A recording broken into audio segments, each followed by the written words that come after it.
গ্রামে সবাই একসাথে গাছতলায় বসে গল্প করার মজাই আলাদা। গল্প করব আর এটা ওটা খাবো, তাই তো খচখচ করে জাম মাখিয়ে নিয়ে এইবার কচকচ কচকচ করে খেয়ে নেবো। উফ, রসে একেবারে টইটুম্বুর, কি বলবো। জাম মাখালে না জামগুলো একদম রসগোল্লার মতো কিন্তু টুসটুসে হয়। এই তো দেখেছেন, আমি বাড়িতে আসলে আমার এই 4টা বাহিনী সব সময় রেডি, জোড়া ধরে থাকে, মামাতো ফুফাতো ভাই বোন এরা।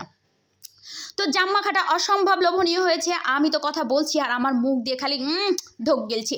জাম মাখা খাওয়া হয়ে গেছে, এবার আমের বাগানে চলে এসেছি। আম কুড়াবো না আম পারবো, দেখি কুড়াবো পারবো সবটাই মিলে মিশে যেটা হয় সেটা। দেখেন কত আম গাছতলা যে পড়ে থাকে, আম খাওয়ার মানুষ নাই।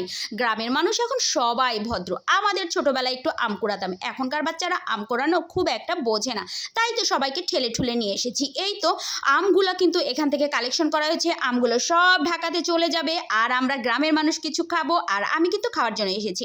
এই তো আমগুলো নিয়ে এসে এখন আমগুলো খুব সুন্দর করে ছুলবো। দেখছেন গাছ থেকে পাড়া টাটকা আম, এটা কিন্তু আমাদের গাছের আম। একটা কি দুইটা আমি কিন্তু 1 কেজির বেশি হবে। কাসুন্দি দিয়ে মাখিয়ে উফ কি মজা, বুঝেছেন। টকটক মিষ্টি আমগুলো এইরকম কাসুন্দি দিয়ে মাখিয়ে খেতে যে কি মজা। আর সব সময় তো বললাম আমার সাথে কিন্তু বাহিনীগুলো রেডিই থাকে।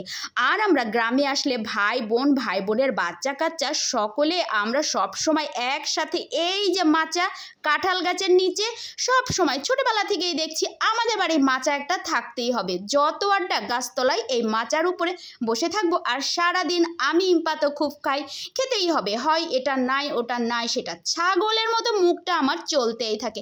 আচ্ছা, নিজেকে ছাগল বলে দিলাম, কোনো ব্যাপার না, বুঝেছেন। ছাগল পাগল হওয়া ভালো, এইসব মানুষের মনগুলা কিন্তু ফ্রেশ থাকে। আর যারা কম কথা বলে তাদের মনের মধ্যে যে কি চলে ভাই, সেটা কিন্তু বোঝা বড় দায়। আগে একটু খেয়ে নি, তারপরে আবার আপনাদের সাথে কথা বলেছি। ও ভাই দেখেন কি লোভনীয়। আমার এই যে ভাই বোন ভাস্তা সবাই একসাথে, এইবার দেখেন একেবারে হুটোপুটো লুটোপুটো হয়ে যাবে। আমার ভাগ্যে মনে হয় কম পড়বে। 4টা আম মাখাইছি, আমি তো ভয় পাচ্ছিলাম যে শেষই হবে না। ও মা, এখন দেখি আমার ভাগ্যে জুটে না। সব কেমন করে যে গামলা খালি করে ফেললো বুঝতেই পারলাম না। মাখাটা তো একেবারে ঝাক্কানাস। কি বলবো বন্ধুরা, গ্রামে আসলে কেমন লাগে বলুন তো। ছোটবেলার কথা একটু মনে করুন। তারপরে আবার এদিকে নুডলস রান্না করা হচ্ছে, 1 ঝাঁকা নুডলস সিদ্ধ করা হয়েছে। আমি আবার সিদ্ধ নুডলস খেতেই পছন্দ করি, তো একটু তুলে নিলাম। তুলে নিয়ে খেতে খেতে সংবাদ দিতে চলে আসলাম এই যে এদের কাছে।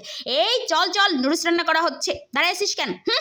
সবগুলা ঠেলে নিয়ে যে দেখছি ওয়াও, মামি নুডলস রান্না করছে, মজা করে খাওয়া হবে, বুঝেছেন। তো নুডলস খেয়ে দিয়ে আবার এদিকে মাঠে শাক তুলছে, আমি শাক তুলা দেখতে চলে আসলাম। তো প্রিয় বন্ধুরা, সবাই ভালো থাকবেন, সবাইকে আল্লাহ হাফেজ।